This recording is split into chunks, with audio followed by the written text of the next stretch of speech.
ഏവർക്കും +2 business studies ക്ലാസ്സിൻ്റെ chapter 4 ക്ലാസ്സിലേക്ക് സ്വാഗതം. കഴിഞ്ഞ പല ക്ലാസ്സുകളിലായി നമ്മൾ 3 ചാപ്റ്റർ പഠിച്ചിരുന്നു. അതിൽ ഒന്നാമത്തെ ചാപ്റ്റർ മാനേജ്മെൻറ്റും അതിൻ്റെ പ്രവർത്തനങ്ങളെ പറ്റിയുമായിരുന്നു. എന്തൊക്കെയായിരുന്നു മാനേജ്മെൻറ്റിൻ്റെ ഫങ്ഷൻസ് എന്ന് ആരെങ്കിലും ഓർക്കുന്നുണ്ടോ? മാനേജ്മെൻറ്റിൻ്റെ ഫങ്ഷൻസ് 5 പ്രധാനപ്പെട്ട ഫങ്ഷൻസിനെ പറ്റിയാണ് നമ്മൾ പഠിച്ചത്. Planning, organising, staffing, directing and controlling. ഈ ചാപ്റ്ററിൽ മാനേജ്മെൻറ്റിൻ്റെ ഒന്നാമത്തെ ഫങ്ഷനെ പറ്റിയാണ് നമ്മൾ ഡീറ്റെയിൽഡായിട്ട് പഠിക്കുന്നത്. ഒന്നാമത്തെ ഫങ്ഷൻ ഏതായിരുന്നു? പ്ലാനിങ്. എന്താണ് planning? Deciding in advance what is to be done, when is to be done, how is to be done and by whom is to be done. എന്തൊക്കെയായിരുന്നു പ്ലാനിംഗ് എന്ന് പറഞ്ഞാൽ? What is to be done, when is to be done, how is to be done and by whom is to be done. ഇങ്ങനെയുള്ള കുറേ ചോദ്യങ്ങൾക്ക് ഉത്തരം ലഭിച്ചു കഴിഞ്ഞാൽ planning ആയി. എവിടെയാണെങ്കിലും എന്ത് ചെയ്യണം, എങ്ങനെ ചെയ്യണം, ആര് ചെയ്യണം, എപ്പോൾ ചെയ്യണം തുടങ്ങിയ പല ചോദ്യങ്ങളും ഉണ്ടാവും അല്ലേ?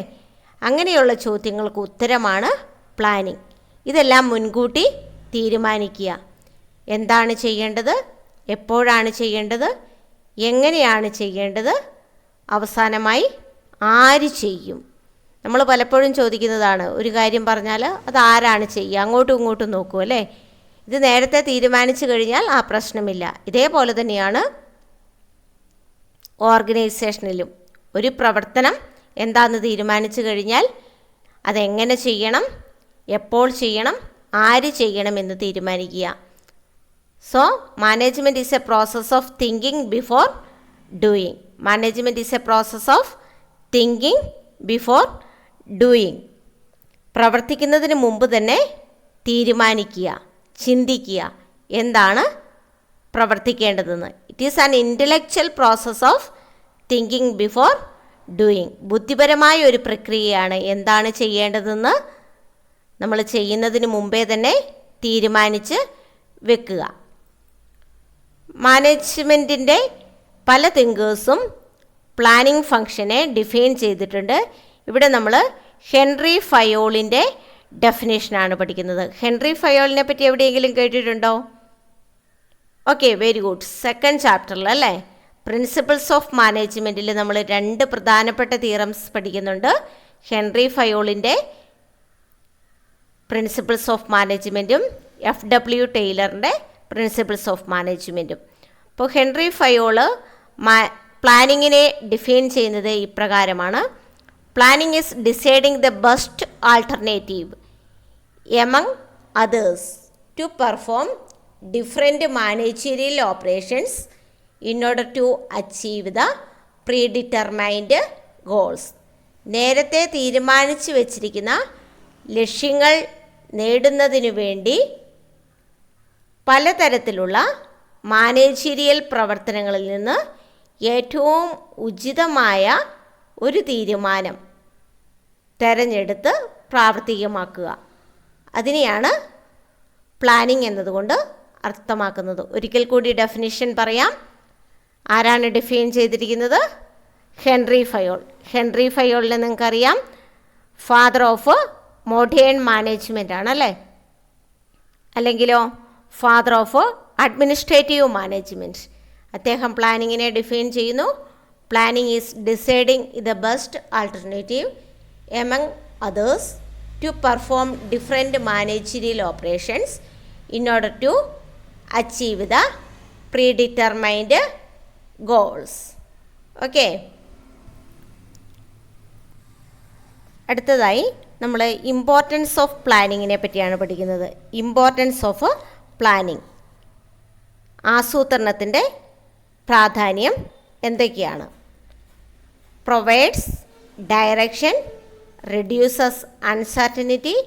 മൂന്നാമത്തത് reduces overlapping and wasteful activities. 4 promotes innovation and creativity.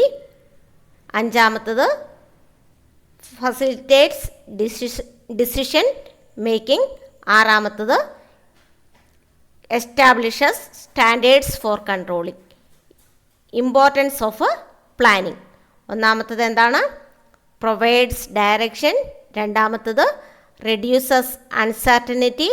മൂന്നാമത്തത് reduces overlapping and wasteful activities. 4 promotes innovation and creativity. അഞ്ചാമത്തത് facilitates decision making. 6 establishes standards for control. ഒന്നാമത്തത് പ്രൊവൈഡ്സ് ഡയറക്ഷൻ, ആസൂത്രണം, ദിശ നൽകുന്നു. പ്ലാനിംഗ് പ്രൊവൈഡ്സ് ഡയറക്ഷൻ, അതായത് എന്താണ് ചെയ്യേണ്ടത്, എങ്ങനെയാണ് ചെയ്യേണ്ടത് എന്ന് മുൻകൂട്ടി തീരുമാനിക്കലാണ് പ്ലാനിംഗ്. ഇപ്പോൾ ഉദ്ദേശ ലക്ഷ്യങ്ങൾ മുൻകൂട്ടി പ്രസ്താവിച്ചു കഴിഞ്ഞാൽ ആ പ്രവർത്തനങ്ങൾക്ക് ദിശ നൽകുകയാണ് പ്ലാനിംഗ് ചെയ്യുന്നത്.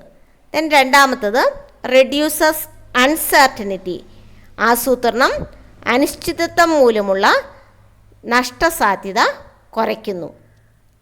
Planning reduces uncertainty. നമുക്കറിയാം ഓരോ പ്രവർത്തനവും നഷ്ടസാധ്യതയുള്ളതാണ് അല്ലേ. അപ്പം മുൻകൂട്ടി തീരുമാനിച്ചു കഴിഞ്ഞാൽ ആ നഷ്ടസാധ്യത കുറയ്ക്കാൻ സഹായകരമാകും. അപ്പം നേരത്തെ പ്ലാൻ ചെയ്യുക എന്താണ് ചെയ്യേണ്ടതെന്ന്. ദെൻ മൂന്നാമത്തത് reduces overlapping and wasteful activities, ആസൂത്രണം കവിഞ്ഞു കിടക്കുന്നതും വ്യർത്ഥവുമായ പ്രവർത്തനങ്ങൾ കുറയ്ക്കുന്നു. വീണ്ടും വീണ്ടും റിപ്പീറ്റഡ് ആയിട്ട് ചെയ്യേണ്ട കാര്യങ്ങൾ, അതേപോലെ വേസ്റ്റ്ഫുൾ ആയിട്ടുള്ള ആക്ടിവിറ്റീസ് കുറയ്ക്കാൻ സഹായകരമാണ് പ്ലാനിംഗ്. ദെൻ നാലാമത്തത് promotes innovation and creativity.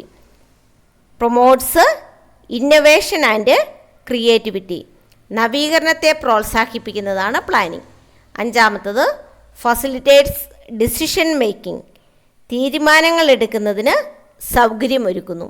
ആറാമത്തത് establishes standards for controlling. ഇങ്ങനെയുള്ള 6 പോയിൻറ്റ്സാണ് ഇമ്പോർട്ടൻസ് ഓഫ് പ്ലാനിങ്ങിൽ നമ്മൾ പഠിക്കുന്നത്. ഒരിക്കൽ കൂടി പറയാം. ഒന്നാമത്തത് provides direction. 2 reduces uncertainty. 3 reduces overlapping and wasteful activities. 4 promotes innovation and creativity.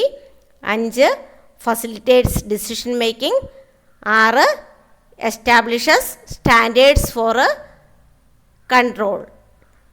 ഇത്രയും പോയിൻറ്റ്സാണ് ഇമ്പോർട്ടൻസ് ഓഫ് പ്ലാനിങ്ങിൽ നമ്മൾ പഠിക്കുന്നത്. ബാക്കി കാര്യങ്ങൾ പ്ലാനിങ്ങിൻ്റെ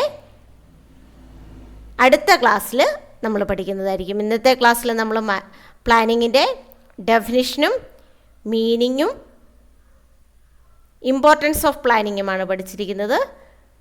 ബാക്കി കാര്യങ്ങൾ അടുത്ത ക്ലാസ്സിൽ നമുക്ക് ഡിസ്കസ് ചെയ്യാം. Okay, thank you.